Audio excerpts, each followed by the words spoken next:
Hello dear student, welcome to maths academy. आज का जो हमारा टॉपिक है वो डायरेक्शन पार्ट वन।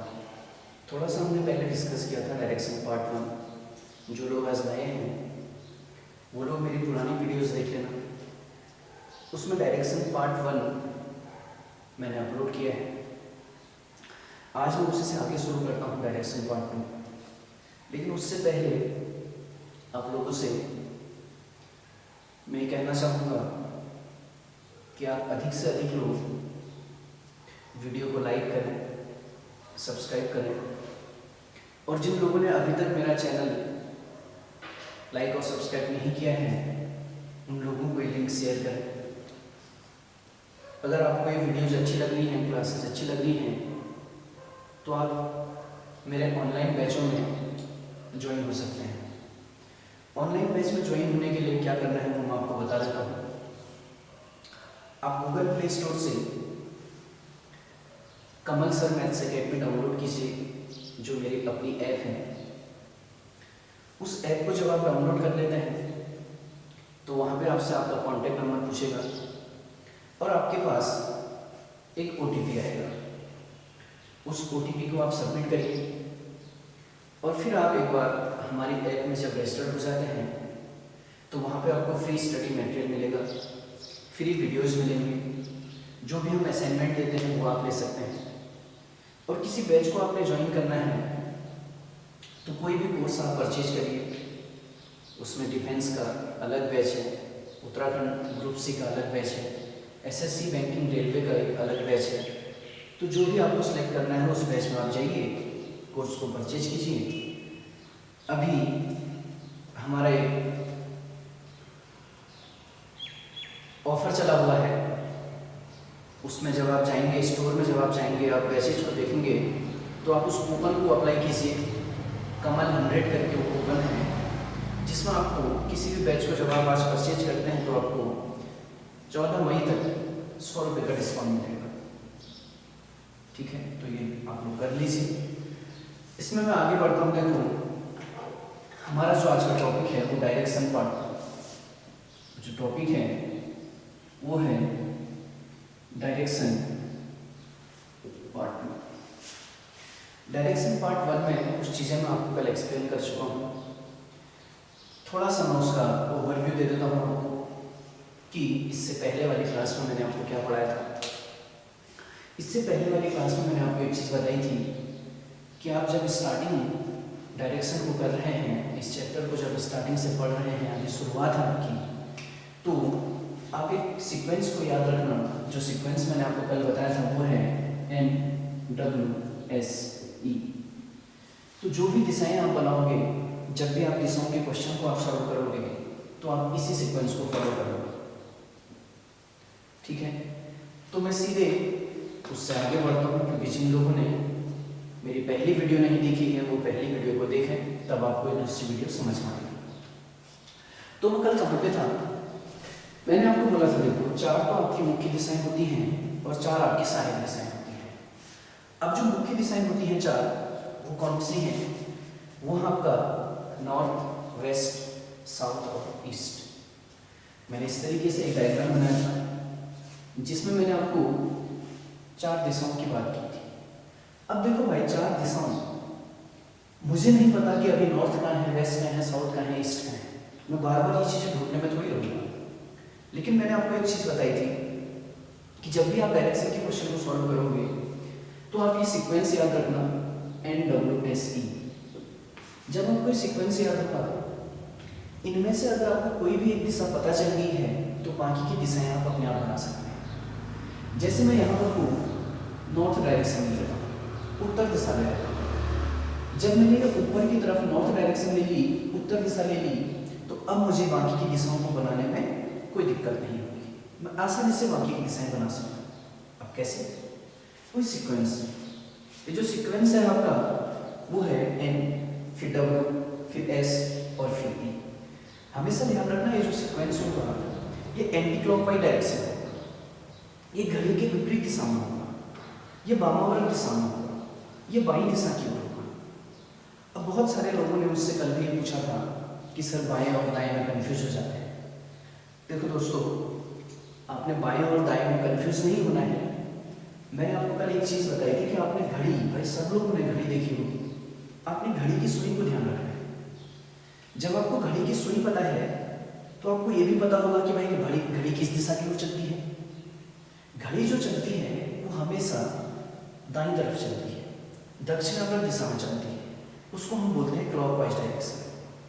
तो जब यहाँ पे आपकी नॉर्थ डायरेक्शन है, जब यहाँ पे आपकी नॉर्थ डायरेक्शन है तो इस नॉर्थ के बाद तो वेस्ट आता है। अब नॉर्थ के बाद जो वेस्ट आता है ना, मैंने आपको कल भी बोला था, एन के बाद अगर डब्ल्यू आएगा तो वो बाईं तरफ आएगा। लेकिन आपकी घड़ी की सुई तो यहाँ पे है भाई। जब आपकी घड़ी की सुई यहाँ पर है तो यहाँ से आपने बाईं तरफ जाना है। अब बाईं तरफ कहाँ होगा? तो यहाँ से जो बाईं तरफ होगा, ये सोचो कि घड़ी की सुई यहाँ पे है तो घड़ी तो इधर को चलती है, ये तो दायां हाथ हुआ, तो आपने बाईं तरफ जाना है, तो बायां हाथ आपका इधर हुआ और यहाँ पे हुआ क्या? W, west direction. ठीक है। अब जब आप वेस्ट डायरेक्शन को पकड़ चुके हैं तो डब्ल्यू के बाद तो आपका साउथ आता है। अब डब्ल्यू के बाद जो साउथ आता है वो आधा कहाँ के है? बाईं तरफ को आता है। अब बाईं तरफ कैसे? सोचो कि घड़ी सुई यहाँ पे है, जब घड़ी की सुई यहाँ पर है तो ये तो ऊपर को चलेगी घड़ी, तो लेकिन ऊपर को चलेगी तो ये तो दायां हाथ है, ये तो दक्षिणावर्त दिशा है, ये तो क्लॉकवाइज डायरेक्शन है। आपने एंटी क्लॉकवाइज आना है, घड़ी की सुई के विपरीत आना है, तो डब्ल्यू के बाद उल्टा हो गया तो यहाँ पे क्या होगा आपका? एस। और ऐसे ही एस के बाद यहाँ पे क्या होगा? हमेशा जब आप दिशाएं बनाओगे तो हमेशा आप एरो का यूज करते हो कि आपका जो एरो से ये पता चलेगा कि आप किस दिशा की ओर जा रहे हैं। ठीक हो गया? तो ये चार आपकी मुख्य दिशाएं हैं और मैंने आपको कल डिस्कस किया था कि इन चार मुख्य दिशाओं के बीच में जो कोण होता है वो 90 डिग्री का होता है। लगातार आने वाली दो दिशाओं के बीच में जो कोण होता है वो 90 डिग्री का होता है। मैंने ये भी आपको बताया था कि जब आप स्कूल वगैरह में या फिर कहीं परेड वगैरह करते हैं तो हमेशा हमको बोला जाता है कि बाएं मोड़ो या दाएं मोड़ो। हमको ये नहीं बोला जाता है कि 90 डिग्री मोड़ो, लेकिन फिर भी हम 90 डिग्री मोड़ते हैं। समझ पा रहे हैं? तो यहाँ क्वेश्चन में भी ऐसा ही होगा। अगर आपको बोला जाता है कि बाएं मोड़ या दाएं मोड़ तो हमेशा आप 90 डिग्री का कोण बनाते हैं। लेकिन इन क्वेश्चनों में आपको देखो 45 डिग्री का भी यूज होगा, 135 डिग्री का भी यूज होगा और 180 डिग्री का यूज भी होगा और 225 का भी यूज होगा। कैसे होगा वही मैं आपको समझाऊंगा। अब इनके बीच में एक दिशा है, इसको हम बोलते हैं नॉर्थ ईस्ट। इसके बीच में भी एक दिशा है, इसको हम बोलते हैं साउथ ईस्ट। इसके बीच में एक दिशा है, इसको हम बोलते हैं साउथ वेस्ट। और इसके बीच में एक दिशा है, इसको हम बोलते हैं नॉर्थ वेस्ट। तो यहाँ तक हम कल पढ़ चुके थे। आज से आगे मैं आपको डिस्कस करता हूँ। अब ध्यान से समझना, मैंने आपको बोला था कि जब चार दिशाओं की बात है, देखो अभी आपका फेस इधर है, अभी आपका फेस इधर है। अगर आप एक पूरा चक्कर घूम जाएंगे तो दोबारा आपका फेस इधर हो जाएगा। तो एक पूरा चक्कर जब आप घूम गए हैं तो एक पूरा जो चक्कर होता है वो डिग्री में 360 डिग्री का होता है, वो 360 डिग्री का कोण होता है। अब वही एक गोल पूरा चक्कर 8 बराबर भागों में बढ़ जा रहा है। तो 8 बराबर भागों में अगर बढ़ जा रहा है भाई, तो 360 को 8 से भाग तो जब कितना आता है? 45। तो मतलब एक ब्लॉक जो होगा वो कितनी डिग्री का होगा? 45। दूसरा, मैंने आपको बोला था कि कल दो लगातार आने वाली दिशाओं के बीच में जो मुख्य दिशाएं अगर होती हैं, दो लगातार आने वाली दिशाओं के बीच में जो कोण बनता है वो कितने का बनता है? 90 डिग्री का। इसके बीचों बीच एक दिशा आपने और बना दी जो इस कोण को दो बराबर भागों में विभाजित कर रहा है। तो अब ये कितना होगा? 45। तो देखो, जब आपका फेस इस तरफ है, जब आपका फेस इस तरफ है, तो यहां से अगर आपको दाएं मुड़ने को बोला जाता है तो आपका जो फेस है, आप ध्यान रखो कि घड़ी की सुई है। जब ये घड़ी की सुई है तो आपने दाएं घूमना है, बाएं घूमना है। ये देखो, आपने जो घूमना है वो दाईं तरफ को घूमना है, मतलब आपने घड़ी की सुई की दिशा में घूमना है। जब घड़ी की सुई की दिशा में घूमना है तो घड़ी तो इधर को घूमती है भाई। आप इधर को घूमेंगे, लेकिन कितना? 45 डिग्री। तो 45 डिग्री घूमेंगे तो आपका मुंह कहाँ हो गया? यहाँ पे हो गया। तो ये जो अब यहाँ से यहाँ तक का जो कोण होगा ये कितना होगा? 45 डिग्री। इसके बाद अगर आपसे फिर बोला जाता है कि दाएं मुड़ो, तो घड़ी की सुई तो यहाँ पर घूम गई। यहाँ से दाएं मुड़ना है तो घड़ी की सुई के साथ जाना है, तो फिर से 45 मुड़ना है तो यहाँ पे 45 था, 45 और 45 यहाँ पे कितना पहुँच जाएगा 90, मतलब स्टार्टिंग से यहाँ तक 90 डिग्री का। फिर 45 मुड़ना है दाईं तरफ, तो इस 90 के बाद फिर से दाईं तरफ मुड़ोगे, घड़ी यहाँ पे पहुँची, दाईं तरफ मुड़ोगे तो यहाँ को जाओगे और फिर से 45 मुड़नी है, तो ये कितना हो जाएगा यहाँ पे 135। समझ पा रहे हैं?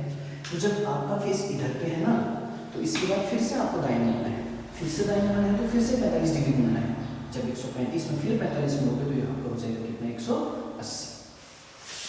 समझ पा रहे हैं? इसके बाद फिर से आपने दाएं मुड़ना है, जब फिर से आपने दाएं मुड़ना है तो 45 डिग्री मुड़ना है, घड़ी की सुई यहाँ पे, यहाँ से फिर से आप 45 डिग्री मुड़ेंगे तो यहाँ पहुँच जाएंगे। तो 180 में 45 जोड़ के कितना हो जाएगा 225 डिग्री। आपको फिर से यहाँ 45 डिग्री मुड़ना है और कहाँ मुड़ना है दाईं तरफ।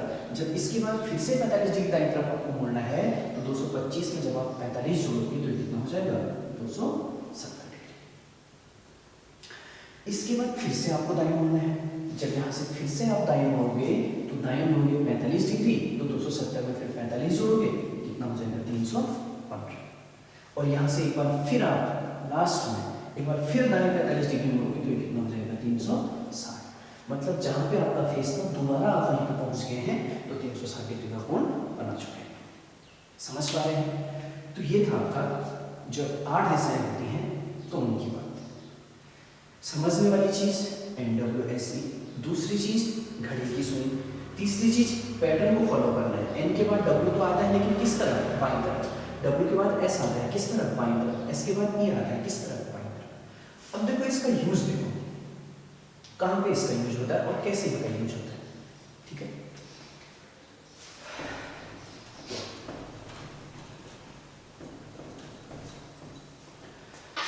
अभी मैं सिर्फ इसका यूज ही आपको बता रहा हूं। अब देखो सपोज कर लो कि आप इस तरफ है, आपका फेस इस, आप यहाँ पे खड़े हैं और आपका जो फेस है वो इस तरफ है। किसी ने आपको बोल दिया कि जिस तरफ को अभी आपने मूव किया है, जिस तरफ को अभी आपने मूव किया है वहां नॉर्थ डायरेक्शन है। ध्यान से सुनना मैं क्या बता रहा हूं। पहले वाली चीज को ध्यान से समझना इस सीक्वेंस को। मैं क्या बोल रहा हूं उसको सुनना। आप यहां पर खड़े थे, आपको जो मूव था वो उस तरफ था, तो किसी ने आपको बोल दिया जिस तरफ को आपने मूव किया है वो नॉर्थ डायरेक्शन है, तो इसका मतलब यहां पे क्या है? North direction. जब इस तरफ को आपकी नॉर्थ डायरेक्शन है, जब इस तरफ को आपकी नॉर्थ डायरेक्शन है, तो अब आप कभी क्वेश्चन को गलत नहीं कर सकते हैं यदि आपको ये सीक्वेंस पता होगा। आप बाकी की 7 दिशाएं, 7 क्यों बोल रहा हूं? क्योंकि अब 8 दिशाओं की बात हो रही है। 4 मुख्य दिशाएं और 4 उनकी सहायक दिशाएं, उप दिशाएं, सब डायरेक्शन जिसे हम बोलते हैं। क्लियर है? तो नॉर्थ डायरेक्शन अगर ये रही तो इसके बाद जो दिशा आती है वो वेस्ट आती है। अब वेस्ट तो आती है लेकिन कहाँ भाई? इस तरफ, इस तरफ, इस तरफ या उस तरफ? कहाँ? नॉर्थ के बाद जो W आता है, वेस्ट जो आता है वो बाईं तरफ को आता है और कितने डिग्री पे आता है? 90 डिग्री पे। तो इसके बाद जब आप 90 डिग्री मुड़ेंगे बाईं तरफ को तो आपको क्या मिलेगी? वेस्ट डायरेक्शन मिलेगी। अब बाईं तरफ कहाँ है? ये बड़ी बात है। अब देखो ये आपकी घड़ी की सुई है। जब ये आपकी घड़ी की सुई है तो सोचो घड़ी जो चलती है वो तो ऐसे चलती है भाई। जब घड़ी इधर को चलती है ना तो ये दाहिनी दिशा है, आपको बाईं दिशा चाहिए, तो इसका मतलब आप ऊपर की तरफ। अब ऊपर की तरफ कितना? 90 डिग्री। अब 90 डिग्री तो सीधे क्या होगा? आपका मुंह क्या हो जाएगा?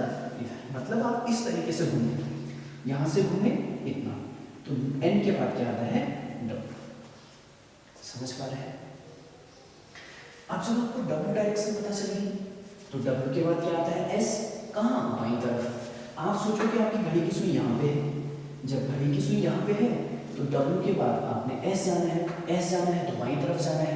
घड़ी की सुई तो यहाँ है, घड़ी तो इधर को चलती है तो इधर को दायां हाथ होगा, आपने तो बाएं आना है, तो बाएं आना है तो फिर से कहाँ? 90 डिग्री के कोण पे। तो यहाँ पे जो डायरेक्शन हो जाएगी आपकी, ये जो दिशा होगी आपकी, ये क्या होगी? S। S पता चल गया। S के बाद क्या आता है? E। जब S के बाद E आता है तो S के बाद E आता है, लेकिन कहाँ आता है? बाईं तरफ को। बाईं तरफ कहाँ है? घड़ी की सुई यहाँ पे है, घड़ी तो ऊपर की तरफ चलेगी, ये तो दायां हाथ है। घड़ी की सुई यहाँ है, घड़ी तो इधर की तरफ चलेगी, ये तो दायां हाथ है। लेकिन आपने बाईं तरफ आना है, मतलब नीचे की तरफ कितने डिग्री, 90 डिग्री। तो ये जो यहाँ पे जो डायरेक्शन होगी आपकी, ये क्या होगी, ई डायरेक्शन। समझ पा रहे कैसे बना? पहले वाले क्वेश्चन में मैंने यहाँ पे एन लिया था, यहाँ पे एन लिया था तो यहाँ डब्ल्यू, यहाँ एस और यहाँ ई। इस वाले क्वेश्चन में एन यहाँ ले लिया, जब एन यहाँ है तो फिर डब्ल्यू होगा, फिर एस होगा और फिर ई होगा। अब बाकी की चार दिशाएं बना सकते हो। इसके बीच में नॉर्थ और वेस्ट के बीच में क्या होगा, नॉर्थ वेस्ट। नॉर्थ और ईस्ट के बीच में क्या होगा, नॉर्थ ईस्ट। साउथ और ईस्ट के बीच में क्या होगा, साउथ ईस्ट। साउथ और वेस्ट के बीच में क्या होगा, साउथ वेस्ट। अब एक चीज ध्यान से सुनना कि जो ये चार दिशाएं हैं ना, इसको आप नॉर्थ और साउथ के बेस पे बोलोगे। मतलब साउथ और वेस्ट के बीच में होगी तो साउथ वेस्ट, साउथ और ईस्ट के बीच में होगी तो साउथ ईस्ट, नॉर्थ और ईस्ट के बीच में होगी तो नॉर्थ ईस्ट, नॉर्थ और वेस्ट के बीच में होगी तो नॉर्थ वेस्ट। आई होप कि आप सब लोग इसको समझ पा रहे हैं। इसके बाद देखो अगली चीज,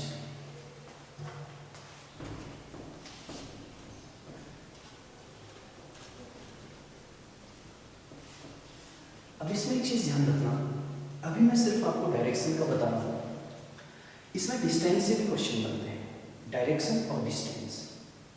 समझ पा रहे हैं? अभी मैं सिर्फ आपको डायरेक्शन एक्सप्लेन कर रहा हूँ। एक बार जब आप दिशाओं का ज्ञान हो जाएगा, आपको इसके बीच में जो एंगल है इनका पता चल जाएगा, तो आप बहुत अच्छी तरीके से क्वेश्चन को बना सकते हैं। आप कभी कंफ्यूज नहीं होंगे।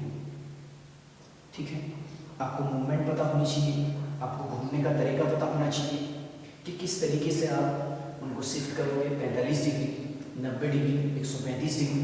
देखो कुछ अलग सी डिग्री नहीं बोला जाएगा, 45 बोलेगा या फिर 90 बोलेगा या फिर 135 बोलेगा या फिर 180 बोलेगा या 225 बोलेगा या 270 बोलेगा या 315 बोलेगा या 360 बोलेगा, या तो दाईं तरफ बोलेगा या बाईं तरफ बोलेगा। दाईं तरफ का मतलब दक्षिणावर्त, क्लॉकवाइज डायरेक्शन, बाईं तरफ का मतलब वामावर्त, एंटी क्लॉकवाइज डायरेक्शन। समझ पा रहे हैं? इसमें देखो दिशाओं की शिफ्टिंग होती है। अब दिशाओं की शिफ्टिंग कैसे होती है वो मैं आपको बताऊंगा, लेकिन उससे पहले इसमें एक छोटा सा पॉइंट और है जहाँ से आपके क्वेश्चन बनते हैं एग्जाम में, वो है शैडो, मतलब छाया वाले क्वेश्चन। अब ये जो शैडो वाले क्वेश्चन है, छाया वाले जो क्वेश्चन है, वो कैसे बनाते हैं आपको उनको सीखना। इस चीज को आप सीख लेना आज। नेक्स्ट क्लास में फिर मैं इसके डिस्टेंस वाले क्वेश्चन और दिशाओं का जो रोटेशन होता है वो सिखाऊंगा। तो शैडो वाले क्वेश्चन में जनरली होता क्या है आप समझना उसको।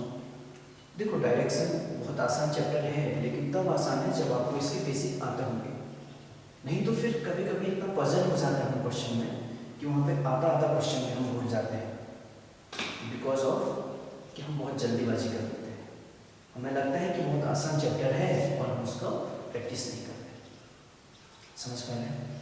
तो देखो जो शैडो वाले क्वेश्चन होते हैं, छाया वाले क्वेश्चन जो होते हैं, उसके लिए आपको दो चीज़ें ध्यान रखनी है। अब वो दो चीज़ें कौन सी हैं उसको ध्यान से समझना। जो शैडो गिरती है, जो छाया गिरती है, सुबह के समय जो छाया गिरती है वो पश्चिम दिशा में गिरती है, और शाम के समय जो छाया गिरती है वो पूर्व दिशा में गिरती है। अब मैंने आपको क्या बोला, इसको सुनो। मैंने आपको बोला कि सुबह के समय, अब सुबह का समय कब का? सुबह का समय मतलब सूरज आने के बाद से 12 बजे तक का समय है। सूरज आने के बाद जब सूर्य निकल जाता है, उसके बाद से 12 बजे का जो समय होता है वो सुबह का समय है।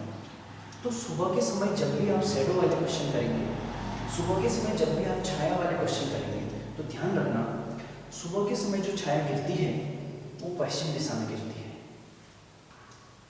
और जब शाम के समय आप शैडो वाले क्वेश्चन, मतलब अगर शैडो वाले क्वेश्चन में समय दिया हो आपको शाम का समय दिया हो, मतलब 12 बजे से 12 बजे के बाद से सूरज छिपने तक का समय, अगर वो समय आपको दिया हो तो उस समय पे अगर कोई क्वेश्चन आपको एग्जाम में पूछा गया है तो आप ध्यान रखना उस समय जो छाया होती है वो पूरब दिशा में होती है। तो दो चीजें, पहली चीज सुबह का समय,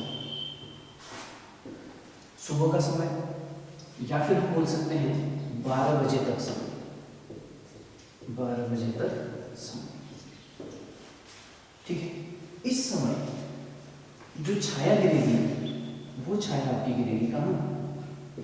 पश्चिम दिशा में। एक चीज तो ये।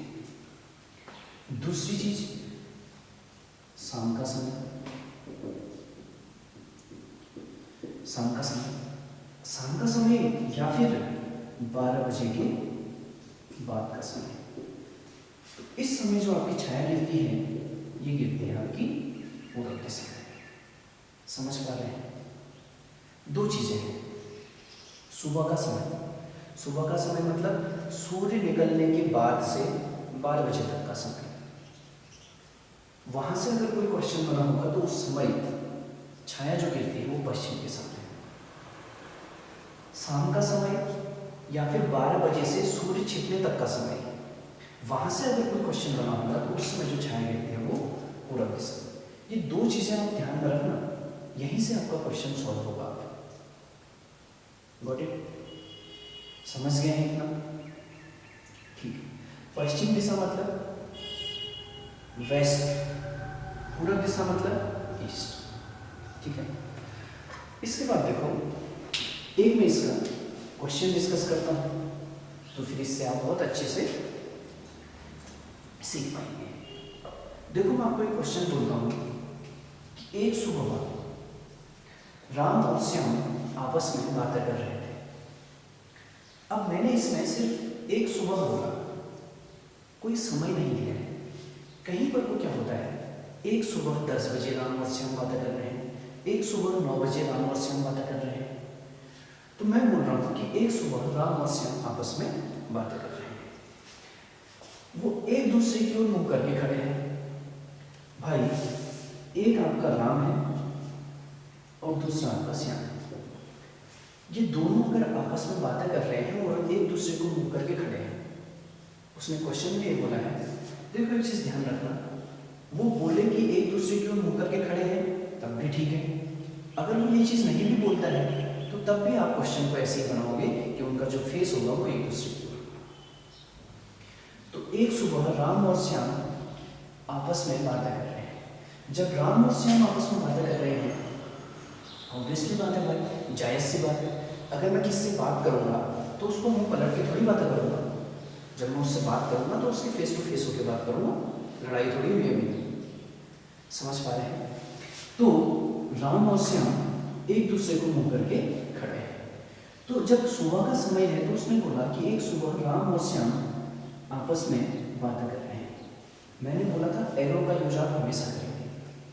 एरो का यूज हमेशा करेंगे मतलब यहाँ पे जो एरो है वो ये दिखा रहा है कि राम का जो मुंह है वो उस तरफ है और श्याम का जो मुंह है वो इस तरफ है।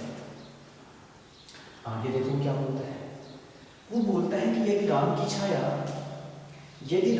छाया श्याम के दाईं ओर गिरती है, यदि राम की जो छाया है मतलब ये राम है, मतलब ये राम है, राम की जो छाया है वो श्याम के दाईं ओर गिरती है। जब राम और श्याम एक सुबह आपस में बातें कर रहे थे तो उन्होंने देखा या फिर कोई क्वेश्चन बना कि जो राम की छाया है वो श्याम के दाईं ओर गिर रही है। भाई जब छाया श्याम के दाईं ओर गिर रही है तो श्याम का दाईं ओर है कहाँ, पहले तो ये देखो। अब भाई श्याम का दायां हाथ कहाँ है वो कैसे पता चलेगा?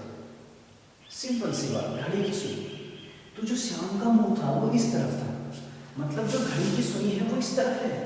भाई जब घड़ी की सुई अभी यहाँ पे है तो घड़ी कहाँ चलती है?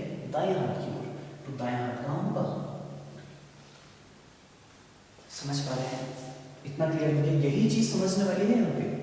उसने बोला कि राम की जो छाया गिरती है वो श्याम के दाईं ओर गिरती है। इसी छाया से तो क्वेश्चन सॉल्व होगा। तो श्याम के दाईं ओर ये रहा श्याम उधर को मुंह करके खड़ा है। जब श्याम का मुंह उधर की ओर है तो यहाँ पे घड़ी की सुई है मानो।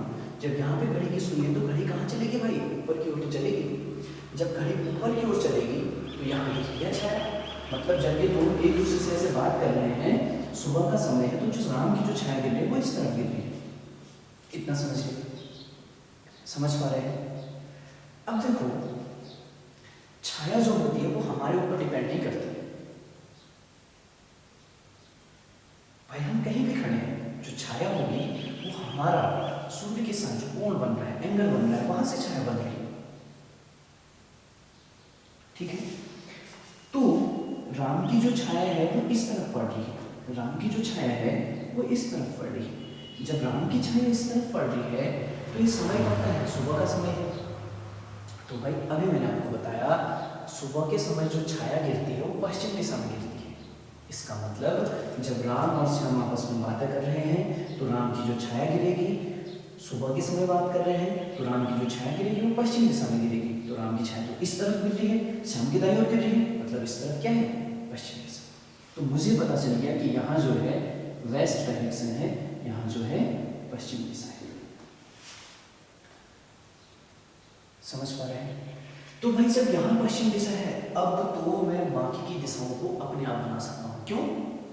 क्योंकि भाई ये सीक्वेंस देखो जरा, NWSE, डब्ल्यू के बाद वेस्ट डायरेक्शन अगर पता चलेगी तो उसके बाद क्या आती है? साउथ। कहाँ? बाईं तरफ। तो ये आपकी वेस्ट डायरेक्शन है। जब ऊपर को आपकी वेस्ट डायरेक्शन है तो इसके बाद बाईं तरफ को आपकी साउथ डायरेक्शन आती है। बायां हाथ कहाँ? इधर को गिर रही है छाया, घड़ी की सुई यहाँ है, घड़ी की सुई यहाँ है तो घड़ी तो इधर को जाएगी, तो इधर दायां हाथ हुआ, तो बायां हाथ कहाँ होगा? इधर। तो यहाँ पे क्या होगा आपका? South, south direction. जब ये आपकी साउथ डायरेक्शन पता चल गई है, जब ये आपकी साउथ डायरेक्शन पता चल गई है तो साउथ के बाद क्या आता है? ईस्ट आता है। कहाँ? बाईं ओर। जब यहाँ पे आपकी साउथ डायरेक्शन है, घड़ी की सुई यहाँ पे है, तो घड़ी की सुई तो यहाँ जाती है, ये तो दायां हाथ हुआ, आपने तो बाएं में जाना है, बाएं में जाना है तो फिर से कहाँ? 90 डिग्री पे, इसके साथ 90 डिग्री का कोण, और यहाँ पे साउथ है तो फिर क्या होगी? यहाँ पे ईस्ट डायरेक्शन होगी, मतलब पूर्व दिशा। समझ पा रहे हैं? जब यहाँ पे पूर्व दिशा है तो ईस्ट के बाद फिर से सीक्वेंस रिपीट होगा। ईस्ट के बाद क्या आएगा? नॉर्थ आएगा। जब ईस्ट के बाद नॉर्थ आएगा तो कहाँ आएगा? बाईं तरफ। तो जब घड़ी की सुई आपकी यहाँ है तो घड़ी तो ऊपर की तरफ चलती है, ये तो दायां हाथ हो गया, तो आपने तो बाईं तरफ जाना है, बाईं तरफ जाना है तो आप इस तरफ जाएंगे, तो यहाँ पे क्या होगी? नॉर्थ, मतलब उत्तर दिशा। समझ पा रहे हैं? तो अब देखो, ये आपका क्या है? नॉर्थ, इसके बाईं तरफ वेस्ट, इसके बाईं तरफ साउथ, इसके बाईं तरफ ईस्ट, बन गई सारी दिशा। तो क्वेश्चन आपसे ये पूछ रहा है कि राम किस तरफ मुंह करके खड़ा था? तो जब राम और श्याम आपस में बातें कर रहे थे तो राम का जो मुंह था वो उस तरफ था, श्याम का जो मुंह था वो इस तरफ था। तो राम का जो मुंह है वो उस तरफ है, उस तरफ है, तो उस तरफ देखो, कौन सी दिशा है? उत्तर दिशा। और श्याम का जो मुंह है वो इस तरफ है, इस तरफ, तो देखो इस तरफ कौन सी दिशा है? साउथ। छाया जो गिर रही है वो कहाँ गिर रही है? पश्चिम दिशा में। देख लिया? तो ऐसे क्वेश्चन सॉल्व होते हैं सेट ओवर। इसके बाद इसमें आप ट्राई करिए, कौन से क्वेश्चन? एक शाम, या फिर बोलेगा एक शाम 5 बजे राम और श्याम आपस में बातें कर रहे हैं। यदि राम की छाया श्याम के बाईं ओर गिरती है, यदि राम की छाया श्याम के बाईं ओर गिरती है तो श्याम का मुंह किस दिशा की ओर था। ठीक है? इसी कंसेप्ट से, कौन से कंसेप्ट से? सेट हो गए। क्या है कंसेप्ट? सुबह के समय छाया पश्चिम दिशा में, शाम के समय छाया पूर्व दिशा में। तो बस ठीक है, चलो नहीं रखते हैं, बाकी आपका नेक्स्ट